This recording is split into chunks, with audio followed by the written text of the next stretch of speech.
Bienvenue, vous nous écoutez sur le www.radioalfayda.net. Alfayda, c'est la référence. Yéeno Alfayda bég naa ci ñoom man suma yeewoo subaay Alfayda lay déglooy ci déggin bu leerooy information yu leer gis-gis bu leer waaw Alfayda 90.1 kii lay dégloo waaw moom mooy li may bégal. Alfayda FM rajo bi ci tund mu Saalume man de sopp naa leen bëgg naa leen ndaxte bëgg naa doom yi bari jom lool te nangoo liggéey fonk seen réew bëgg seen tund àndandoo Alfayda doomi Saalum mënuñoo dem te ànduñoo seeni réew mënuñoo dem te ànduñoo Alfayda rajo bi xew ci jamono rajo bi xew ci réew mi ne rajo bi xew ci biir Saalum kontaan naa ci yéen. Alfayda, c'est la référence. Alfayda FM 90.1.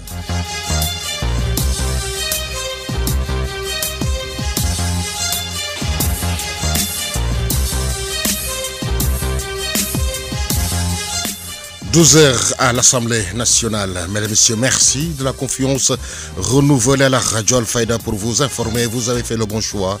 Si vous nous rejoignez dans l'actualité de ce jeudi 26 décembre 2024, nous sommes ensemble pour une demi-heure d'information sur Alfayda FM.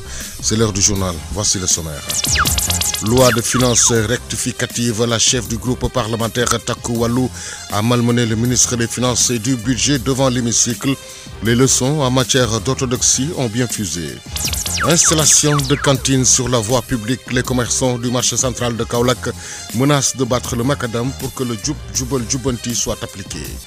Gamou Taïba Niassène, édition 2025. La Jamiatou Ansaroudine espère un respect des engagements pour un bon déroulement du Gamou. Un CRD a été tenu dans les locaux de la gouvernance de Kaolack. Sur l'international, 107 migrants secourus la nuit de Noël entre Marc et Dunkerque. Le détroit du Pas-de-Calais a été le théâtre de multiples opérations de sauvetage orchestrées par le Cross Grenese. Et puis sport, le Giraffe de Dakar fait face à des sanctions sévères de la part de la Confédération africaine de football suite aux incidents survenus à Diamniadio. 30 millions d'amendes et 4 matchs à huis clos. Voilà pour le sommaire, le développement c'est juste après ceci. Le journal Serigne Moussa Kane. Qui vous dit bonjour. Code sec Keneme assure les opérations techniques.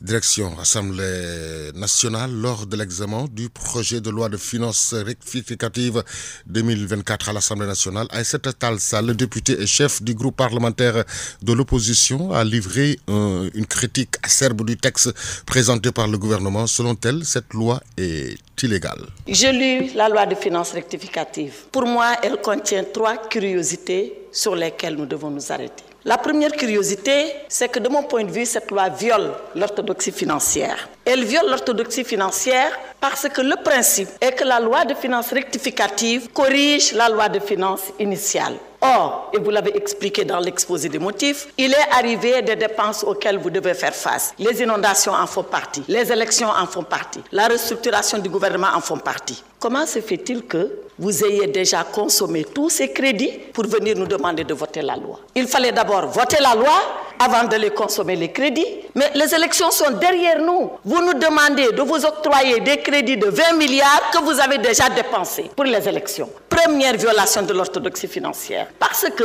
c'est comme si un enfant venait prendre 10 000 francs de la poche de son papa, aller le dépenser entièrement et revenir dire à son père « j'ai besoin que vous me prêtez 10 000 francs » alors qu'il les a déjà pris. Voilà la première violation. Deuxième violation de l'orthodoxie financière. La loi de finances rectificative, de mon point de vue, et là aussi, vous l'avez expliqué, elle a été faite parce qu'il y a un resserrement des recettes d'accord, une moins-value de 840 milliards, il y a un accroissement des dépenses, d'accord, un accroissement de 600 et quelques milliards, d'où un déficit de 1500 et quelques milliards. Mais alors, monsieur le ministre, si nous devons resserrer les recettes, nous devons aussi resserrer les dépenses. Or, qu'est-ce que vous faites? À la page 25, je crois, du budget, vous dites exactement ceci. Sur le fonctionnement, vous consacrez dans la LFR 1676 milliards contre 1571 milliards. Vous êtes en train d'accroître les dépenses de 194 milliards. Selon toujours la chef du groupe parlementaire de l'opposition, les dépenses de fonctionnement, c'est les dépenses de prestige pour votre confort, dit-elle. Elle a révélé également une contradiction majeure concernant les projections du déficit à 3%.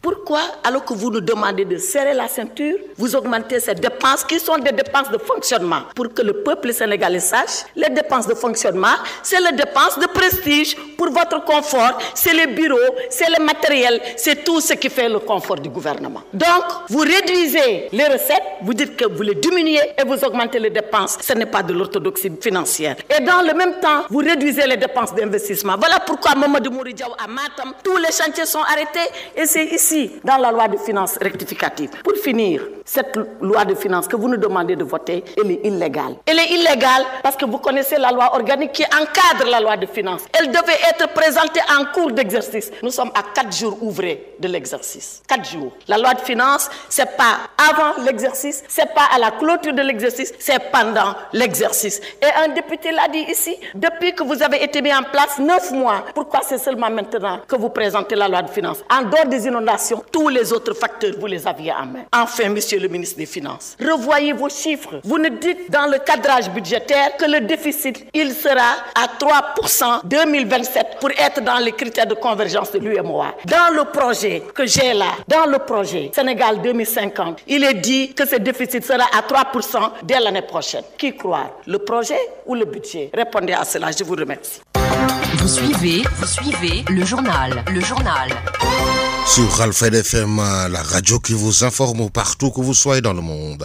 La section des travailleurs du syndicat national des travailleurs de la Poste, section Kaolack, Mamadou Sadio, le secrétaire général, tire la sonnette d'alarme et alerte l'État du Sénégal. Oui, aujourd'hui nous sommes en sitting, c'est parce que la situation est très déplorable. Jusqu'à aujourd'hui, le mois de novembre n'est pas encore payé. Et les autres structures déjà ont perçu leur salaire du mois de décembre. Donc c'est pour cela nous réclamons nos salaires du mois de novembre ainsi que du mois de décembre en même temps. Oui, c'est ça la situation actuelle. Bon, pour l'instant, ça c'est une simple alerte. On alerte l'État pour qu'il comprenne que nous sommes des pères de famille, nous sommes des responsables de famille. Et si vous comprenez bien, la Poste, un postier, déjà, je n'ai même pas les mots parce que ça fait difficile, c'est très très difficile cette situation. J'ai le cœur meurtri, je parle avec le cœur. Donc imaginez nos enfants qui étudient dans les écoles privées. Jusque-là, 2 mois sans salaire. Ces enfants même sont vraiment, je ne sais pas comment l'expliquer même, les autres sont renvoyés de l'école devant leurs camarades, ils sont humiliés. Donc c'est une situation vraiment alarmante que nous voulons alerter à l'État. Donc ça c'est un simple alerte, mais d'ici peu de temps, si la situation ne change pas, donc on va passer à une vitesse supérieure. Non, paiement des salaires du mois de novembre et décembre. Mamadou Diaw, le secrétaire général de la section des travailleurs du syndicat national des travailleurs de la Poste, section Kaolack. La représentante des femmes de la Poste, Madame John Agnès Teneng Sen, déplore la situation que traversent les agents sur le non-paiement des salaires du mois de novembre et de décembre. Je suis là pour représenter les femmes du comité régional de Kaolack. Plus précisément, accompagner nos camarades qui sont à la Poste, qui sont au niveau national en train de faire un sitting par rapport à la situation de leur salaire non payé. Alors c'est une situation vraiment déplorable et actuellement vous voyez un parent ou un responsable de famille qui n'a pas son salaire, comment il perd sa dignité. C'est vraiment déplorable et nous appelons à l'État de prendre sa responsabilité du moment où la Poste lui appartient pour vraiment qu'il fasse quelque chose et résoudre ce problème qui est vraiment délicat. Nous en tant que femmes, vous voyez comment nous souffrons dans les services et le rôle que nous jouons dans les familles. Une maman qui rentre sans salaire, vous voyez ce que ça peut vraiment entraîner dans la maison. Et même même en dehors de cela aussi, il y a les locations qui nous attendent, il y a les factures, il y a la scolarité. Alors comment expliquer à l'enfant qui va à l'école, je n'ai pas de quoi te payer la scolarité? C'est vraiment déplorable. Nous appelons vraiment l'État de faire un effort. C'est un problème très dur, très difficile et triste comme je peux dire. Imaginez une chrétienne qui n'a pas son salaire ou un chrétien. Ce n'est plus quelque chose de catholique, mais tout le monde fête Noël. Nos enfants attendent des cadeaux, mais quelqu'un qui n'a pas de salaire, comment régler ce cadeau? Comment expliquer à l'enfant ce qui se passe? Alors vraiment, encore une fois, comme je l'ai dit, l'État doit faire quelque chose. Nous sommes là pour cela. Aidez-nous à faire un geste pour régler cette situation. Oui, le régime est là depuis 8 mois, 9, et nous avons remarqué que depuis 4 mois, pour qu'ils puissent recevoir ce salaire, ils ont tout le problème du monde. Et ça devient pur du moment où depuis 2 mois, ils n'arrivent pas à percevoir le salaire. Je pense que l'État qui est là sur place doit vraiment mûrir une réflexion par rapport à la situation. Madame John Agnès Teneng Sen, la représentante des femmes de la Poste, vous nous prêtez main forte à leur camarade postier, le secrétaire général régional de l'UNCAS à Gorgui Pouy, fustige l'attitude des autorités. Aujourd'hui, je suis venu représenter l'UNCAS au sitting des travailleurs de la Poste dans le cadre du non-paiement de leur salaire du mois de novembre et de décembre. Donc aujourd'hui, les travailleurs des postes et télécommunications sont dans une situation chaotique, une situation dont les travailleurs ne sont pas responsables. Donc, et aujourd'hui, l'État, dans le cadre de la restructuration de la Poste, avait promis de faire un plan pour les travailleurs et il n'en est rien aujourd'hui. Donc nous sommes là pour soutenir nos camarades qui sont dans des conditions difficiles. Vous savez que le salaire est vital. Ça permet aux travailleurs quand même de subvenir à ses besoins et aux besoins de sa famille. Quand un père de famille ou une mère de famille reste 2 mois sans salaire, ça veut dire que c'est une situation très difficile. Et aujourd'hui, l'UNSAS est derrière les travailleurs et nous faisons un appel aux centrales syndicales de prendre la question en main, même s'il s'agira de paralyser le pays par rapport à cette situation, qu'on règle la question des travailleurs des postes. Aujourd'hui, nous sommes là, solidaires avec eux, et nous leur montrons notre solidarité. Et nous savons que c'est une situation difficile, mais quand même, il y aura des solutions. Et les centrales syndicales vont prendre ça en compte pour régler les problèmes des travailleurs. Les syndicats de la Poste et la direction des Postes et le ministère sont en discussion. Mais les discussions n'ont absolument rien donné par rapport à ça. Vous avez vu que la loi des finances 2025, il y a une réduction au moins de plus de 100 milliards dans le ministère des tutelles. Donc, ce qui veut dire qu'on n'a pas de perspectives qui sont ambitieuses par rapport à ça. Donc, nous sommes là et nous pensons que c'est une situation très difficile. Et nous osons dire qu'il faut des solutions idoines pour que cette question ne puisse se reproduire. Les travailleurs des postes ne sont pas responsables de cette situation. Ce sont des politiques qui ont mis la boîte dans des difficultés et ce sont ces politiques-là qui doivent donner des solutions par rapport à ça. Donc il reste 2 mois. Le mois de novembre n'a pas été payé. Aujourd'hui, on est le 24 décembre, ils n'ont pas de salaire. Et à la fin de l'année, donc les scolaires des enfants, les lois et autres, rien n'est payé. Donc aujourd'hui, c'est une situation très difficile. Et nous sommes de cœur avec eux. Donc je pense que vraiment, c'est très difficile. Donc il faut qu'il y ait des solutions par rapport à ça. Donc on ne se donne pas un deadline par rapport à ça, mais nous sommes en train de devoir avec les organisations syndicales et les centrales syndicales pour voir la conduite à tenir. 2 mois sans salaire. Selon Gorgui Pouy, les travailleurs de la Poste ne sont pas responsables de cette situation. Même cloche d'alarme chez les agents du conseil départemental de Kolda qui sont en colère pour le non-paiement des salaires du mois de novembre. Meta Kandi a porté la parole au téléphone de Papa Kadjali Badji. Jusqu'à présent, nous n'avons pas perçu. Cela, c'est avec aussi, nous sommes dans la même situation que le conseil départemental de Médina-Yoro-Foulah. Quelles sont les raisons qui ont été avancées par vos autorités? Bon, ils nous ont dit qu'il y a eu un décret qui est tombé au mois de mars qui a été signé par l'ancien régime pour autoriser le paiement des indemnités des adjoints et les indemnités des conseillers, des maires et tout ça. Donc ils ont pris pratiquement, le décret est sorti en disant que c'est à effet immédiat. Donc ils ont, comme vous le savez, les conseillers départementaux n'ont pas de recettes. C'est l'État central qui leur envoie de l'argent pour le fonctionnement et l'investissement. Étant donné que cette rubrique n'a pas été prévue dans le budget, j'ai pas compris comment on peut vraiment prendre le fonctionnement pour pouvoir payer des indemnités parce que c'est des avantages. Parce que le salaire est sacré. Bon, nous le plus souvent, pratiquement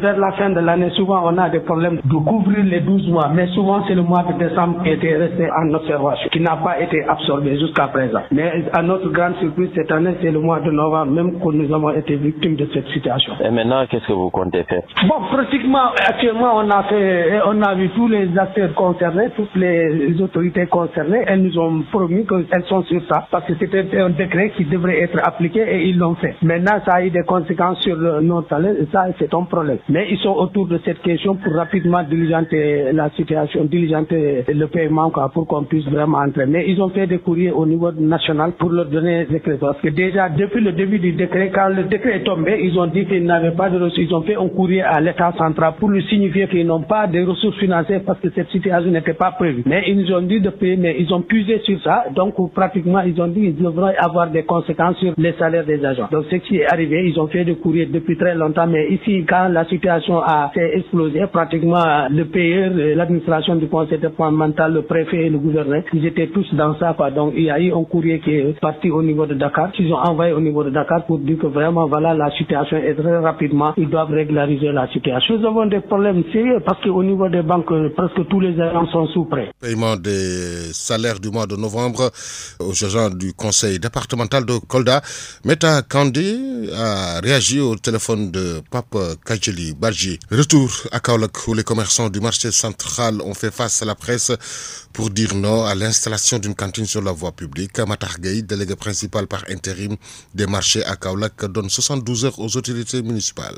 Ce qui nous a réunis ici aujourd'hui, vendredi passé ou jeudi passé, il y a un individu qui s'appelle Lamine Daou qui est venu nuitamment à 2h du matin ou bien minuit, je ne sais pas, et installer une cantine sur la place publique, ce qui est anormal. Et quand on a fait nos investigations, on a su qu'il n'a ni autorisation ni autre chose qui lui permet de s'installer ici. Nous avons saisi les autorités locaux, mais il nous semble, nous les dirigeants du bar central de Kaolack, qu'il y a des postes collaborateurs du maire qui sont derrière lui. Donc, ce que nous pouvons faire aujourd'hui, nous lançons un alerte. Nous disons aux autorités locaux et au maire lui-même qu'ils prennent les responsabilités. Des choses comme ça ne peuvent plus se passer dans ce pays au moment où le slogan national est devenu Djoubel Djoubanti.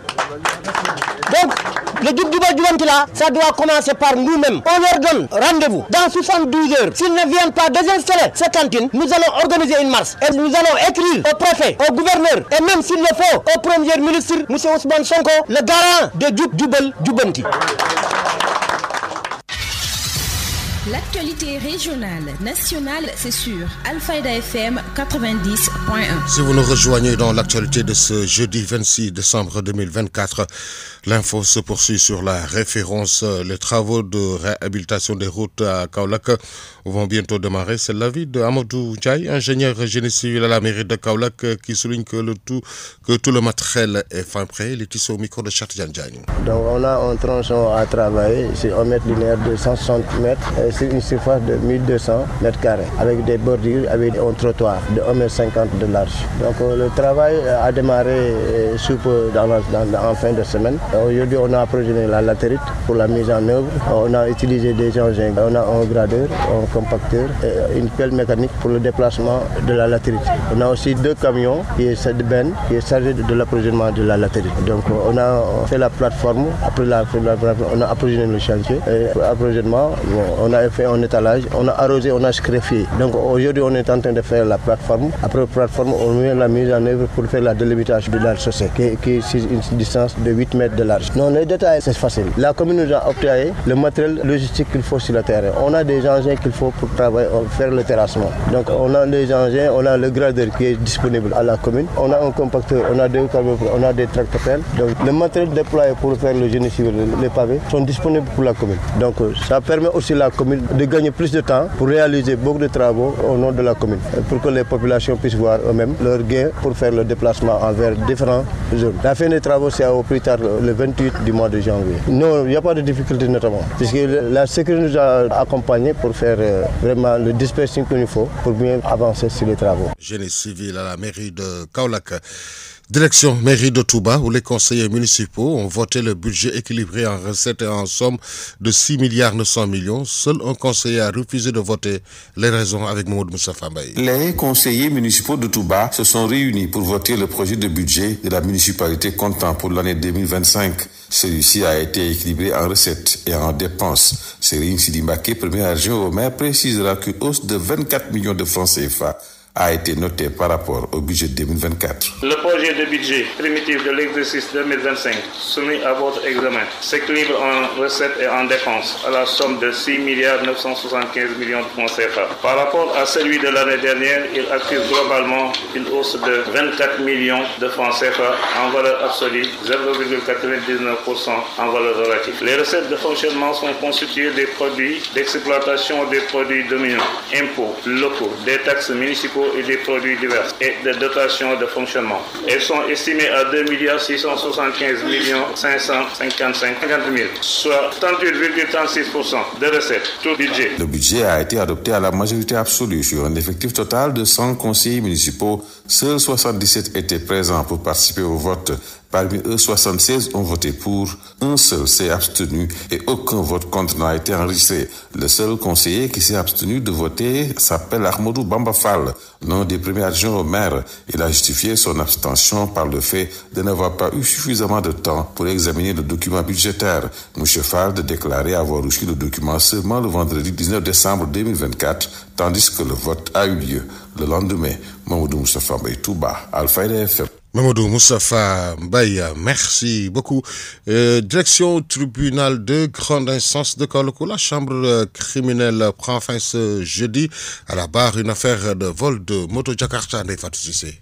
Le procureur a compris que le juge n'est pas seulement un juge pénal, mais il est aussi un juge social, dira lors de sa plaidoirie la défense des deux accusés qui rejoignent le ministère public dans ses réquisitions. Dans le souci d'attirer la chambre criminelle sur le terrain de la socialisation de la loi, l'un des avocats de la défense indiquera face à la juridiction que les deux accusés ont certes fauté en commettant les faits à eux reprochés et qui leur a valu leur arrestation depuis 2019, mais à travers leur faute dénote l'échec des parents, l'échec de la société qui n'a pas su leur offrir des opportunités pour leur montrer la voie, dira Maître Abdou Dialy Kane, qui poursuivant d'indiquer que face à cela, il revient à la justice de rétablir les choses et c'est là, dira l'avocat, qu'intervient la problématique de la rationalisation de la peine soulignée par le représentant du ministère public.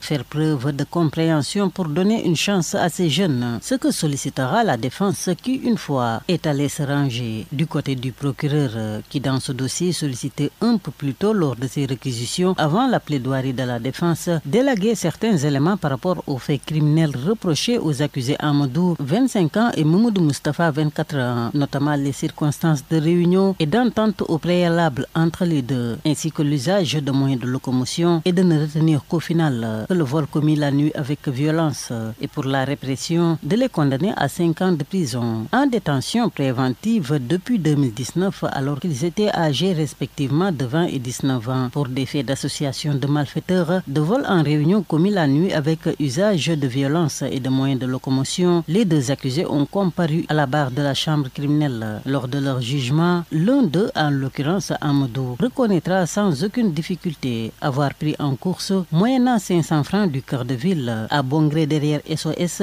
un conducteur de moto Jakarta. Une fois sur les lieux, il va user de sa force pour s'emparer de sa moto Jakarta. Dans la lutte avec la victime, Amadou perdra sur les lieux son téléphone portable. Une fois revenu de sa surprise, la victime s'empara du téléphone qu'il amènera à la police qui n'aura aucune peine à identifier son propriétaire, en l'occurrence l'accusé qui, une fois mis aux arrêts, passera aux aveux. Avant-hier, lors de leur procès, son co-accusé Mamadou Moustapha déclarera que son seul tort dans les faits qui lui valent une détention préventive de plus de 5 ans et que Amadou, qui se trouvait être un ami à lui, l'a appelé en dernier lieu sur son téléphone qu'il a perdu sur les lieux de l'agression. Mais pressé de questions avec le rappel de ses déclarations d'aveu faites à la police et devant le magistrat instructeur, il finira par reconnaître avoir été mis au courant, mais n'a posé aucun acte répréhensible, même s'il avouera avoir empoché la somme de 25 000 issue de la vente de la moto volée. Quel sera le verdict de la chambre criminelle les concernant? La juridiction laisse durer le suspense pour avoir mis l'affaire en délibéré à la date du 27 janvier prochain. Outre ce dossier, 2 affaires de viol et d'actes contre nature ont été jugées par la chambre criminelle. Si leur culpabilité est établie par la juridiction, les accusés encourent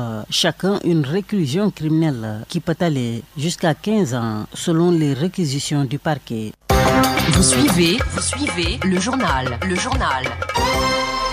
Et maintenant, depuis Medina by Imaboul Cheikh Imam Hassan Sissé, studio Ali Momara Alilo, l'info se poursuit sur la référence religion.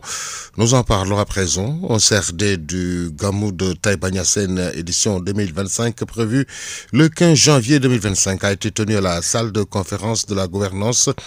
Cheikh Tidiane Gaye, il est le vice-président du COMAF sur les questions relatives à l'organisation du Gamou, au micro de Cheikh Tidiane Gaye. Donc nous commencerons nos propos par présenter les excuses du président du COMAF empêché, Cheikh Ibrahim Mamoun Niass, plus connu sous le nom de Baye Mamoun. Donc comme l'a dit le président de la Jamiatou Ansaroudine, qui dirige la délégation à son nom, aujourd'hui nous avons avec le gouverneur et l'ensemble des services régionaux fait le tour de l'ensemble des questions relatives à l'organisation du Gamou de Taïba. J'ai l'habitude de dire que notre rencontre avec les services de l'État, ce n'est pas deux parties, c'est un seul comité d'organisation. Chacun, en ce qui le concerne, s'occupe de tâches bien précises pour une bonne organisation de la manifestation. Même ces chefs de service, certainement, il peut y avoir qu'il y en a des condisciples comme nous. Donc nous sommes d'un côté et ils sont de l'autre. Nous sortons rassurés, nous avons discuté et nous avons discuté en toute sincérité, chacun d'entre nous, que tu sois chef de service ou membre du comité d'organisation. Nous sommes des musulmans, on ne peut que prendre des engagements et on a bon espoir qu'avec la baraka de la personne dont on célèbre la naissance, Cheikh Ibrahim Niass radiallahu ta'ala anhu, Inch'Allah, tout va rentrer dans l'ordre et on va organiser un bon Gamou comme d'habitude. Quelles sont les sollicitations? Nombreuses, vraiment, parce que ça couvre tous les secteurs, depuis la sécurité, en passant par le ravitaillement en eau, en électricité, le ravitaillement correct du marché en denrées alimentaires. Vraiment, ça couvre tous les secteurs, ça couvre tout ce dont une personne aurait besoin pour séjourner correctement à Taïba Niassène pendant les heures qu'il fait là-bas. C'est un vœu et c'est un besoin qu'on a exprimé non seulement au nom du COMAF mais au nom du Khalif. Parce que Taïba Niassène actuellement ne peut pas recevoir l'ensemble des hôtes qui viennent célébrer la naissance de Cheikh Ibrahim Niass là-bas. Et le Khalif, conscient de ça, a pris une bonne partie du titre foncier qui est au nom de Cheikh Ibrahim Niass et avec la collaboration de la mairie de Taïba, l'a distribué aux disciples. Et cette partie qui a été lotissée a besoin d'extension en eau et en électricité, de viabilisation pour que ces lots qui sont remis aux disciples puissent être construits. Et vraiment là, ça va aider le comité d'organisation dans l'accueil et le traitement de l'ensemble de ces hôtes qui viennent au nom de Cheikh Ibrahim Niass. Taïba Niassène, édition 2025, des mesures importantes ont été prises pour relever le défi de l'organisation. Lors de ce CRD, le maire de Taïba Niassène, Mohamedou Habib Niass, souligne que toutes les dispositions seront prises. Le CRD s'est déroulé dans de très bonnes conditions et c'est l'occasion de féliciter et de remercier en tout cas M. le gouverneur et M. le préfet ainsi que le sous-préfet de Paoskoto qui ont permis de réaliser cette belle réunion où pratiquement toutes les préoccupations ont été posées et que les différents chefs de service en tout cas ont pris des engagements. Maintenant il reste le suivi. Maintenant nous de notre part on est donc partie prenante de l'organisation, donc tout ce qui a été dit par mes prédécesseurs nous engage. Il reste que en tant que partie prenante nous aussi par rapport à ces préoccupations qui sont posées par les populations, il y en a qui relèvent en tout cas de la compétence de la mairie et sur ce plan-là, en tout cas nous, comme d'habitude, déjà on est en train de prendre toutes les dispositions, la limite de nos pouvoirs parce que nous restons toujours en tout cas limités en termes d'intervention et en cela nous avons sollicité l'appui en tout cas de l'ensemble des services, surtout dans le domaine de l'éclairage public, dans le domaine donc de la salubrité et des questions sécuritaires. Donc c'est les principales questions qui nous incombent où pratiquement nous faisons en notre mieux, mais nous avons sollicité effectivement donc l'appui des services. Ça on l'a toujours défendu et maintenant c'est pris en compte. Donc Taïba c'est considéré parmi les cités religieuses. C'est pourquoi donc dans le cadre du programme de l'OFOR, de l'assainissement ANAS, Taïba est considéré comme cité religieuse et est pris en compte dans les différents programmes. Maintenant, ce que nous déplorons peut-être c'est l'insuffisance des interventions dans ce sens et le retard qui est parfois commis dans ces interventions. À titre d'exemple, par exemple, le plan directeur d'assainissement qui était donc pratiquement envisagé depuis 2022, mais dont on nous dit jusqu'à présent que bon, c'est dans des procédures de passation de marché. L'un dans l'autre, Taïba est considéré comme une cité religieuse, mais nous encourageons, exhortons en tout cas les autorités à prendre davantage en tout cas donc cette considération de cité religieuse qui a une envergure, une dimension internationale qu'il faudrait peut-être considérer et donc prendre en compte effectivement. Le maire de Taïba Niassène, Mohamedou Habib Niass, cette rencontre a été présidée par l'adjoint au gouverneur en charge du développement, Mamadou Habib Kamara, qui revient sur les engagements pris par les services de l'État. Bon, comme vous avez à le dire, le CRD d'aujourd'hui avait pour objectif le préparatoire du Gamou annuel de Medina Baye qui doit se tenir le 15 janvier, Inch'Allah. Bon, on a eu à passer en revue les doléances émises par le comité d'organisation, le COMAF. Des engagements par les services de l'État ont été pris. Certains ont eu à être exécutés, d'autres sont en cours d'exécution d'ici le jour dit. Et on a passé en revue pas mal de problématiques, commençant par la sécurité, en passant par l'eau, l'assainissement, l'électricité, mais aussi comment faire pour que l'approvisionnement en denrées alimentaires puisse se dérouler normalement. Comme vous avez eu à le dire, des engagements ont été pris. On les a invités au respect strict des engagements qu'ils ont souscrits devant le comité d'organisation. Mais sauf qu'au niveau régional, il y a des choses qui peuvent se réaliser ici, mais il y a d'autres dimensions qui dépendent au niveau central. Pour cela, des demandes ont été émises aux différents services concernés et nous attendons leur réaction. Mais pour l'instant, tous les services concernés ont eu à recevoir des instructions pour un peu assurer le suivi de l'exécution des demandes envoyées au niveau central. Effectivement, comme vous l'avez constaté, le Gamou annuel de Taïba Niassé commence à prendre une ampleur vraiment exceptionnelle. Et sur ce, le niveau régional simplement ne peut plus assurer l'activité. Et sur ce, nous sollicitons un peu un cadre beaucoup plus général qui associe les services de la région, mais aussi les services qui sont au niveau central pour que la coordination puisse se faire efficacement. Actualité internationale. Sur l'international, 107 migrants secourus la nuit de Noël entre Marc et Dunkerque. Le détroit du Pas-de-Calais a été le théâtre de multiples opérations de sauvetage orchestrées par le Cross Crines. C'est une série de brèves réalisées par nos partenaires de la Voix de l'Amérique. 107 migrants en détresse en mer alors qu'ils tentaient de gagner l'Angleterre ont été secourus hier par des moyens français.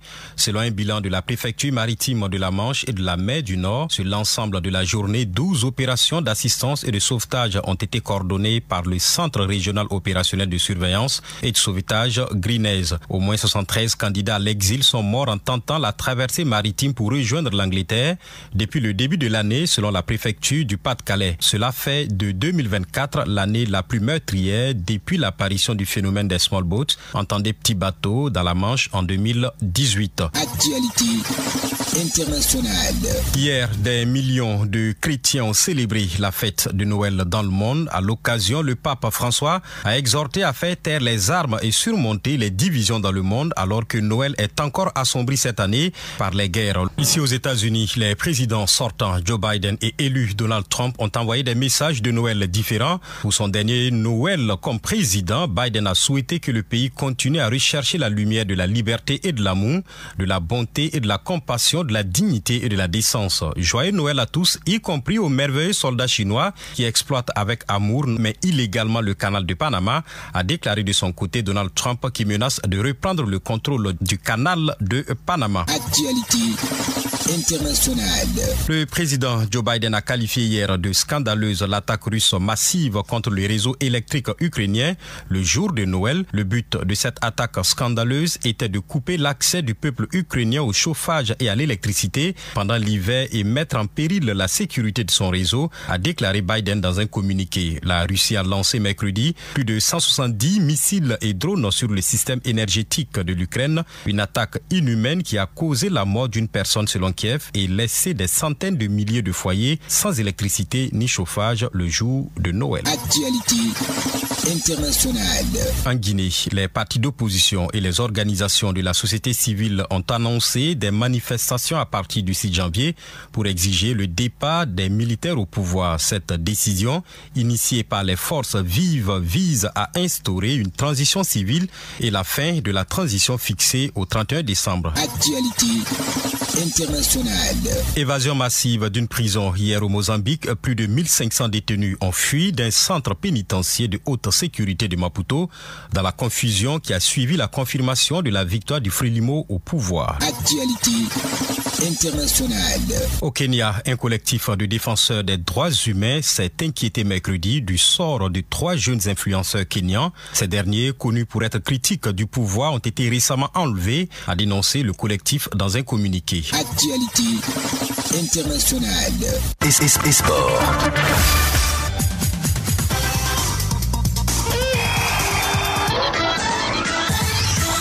Une page sportive que nous ouvrons avec le Sili national de Guinée qui a subi un nouveau revers dans sa quête de qualification pour la prochaine CAN 2025. La Confédération africaine de football, à travers son jury disciplinaire, a rejeté la réserve déposée par la Fédération guinéenne de football à la suite de la défaite face à la Tanzanie lors de la dernière journée des éliminatoires. Confédération africaine de football, le Jaraaf de Dakar fait face à des sanctions sévères de la part de la Confédération africaine de football. Suite aux incidents survenus au stade Maître Abdoulaye Wade de Diamniadio, alors la CAF sanctionne le Jaraaf de Dakar, 30 millions d'amendes et 4 matchs à huis clos suite aux incidents, je vous le disais, survenus lors du match Jaraaf de Dakar ISM Alger de l'Égypte. Parlons à présent de cette récompense. Les champions du monde Reug et Tafsir Rabah élevés au rang de chevalier de l'ordre national. Le président de la République, Bassirou Diomaye Diakhar Faye, a félicité d'une belle manière les performances des deux athlètes sénégalais champions du monde en MMA et kickboxing. Reug et Tafsir Rabah ont été reçus en audience par son Excellence Bassirou Diomaye Diakhar Faye, c'était au palais présidentiel. Football à présent, Boxing Day, 18e journée à l'instant. On est à la 2e minute entre le Man City et Everton d'Idriss Gana Gueye. À 15h, Chelsea reçoit Fulham, Newcastle reçoit Aston Villa, Nottingham Forest reçoit Tottenham, Bournemouth reçoit Crystal Palace, Southampton reçoit West Ham, Wolverhampton joue Man United à 17h30, Liverpool joue Leicester à 20h.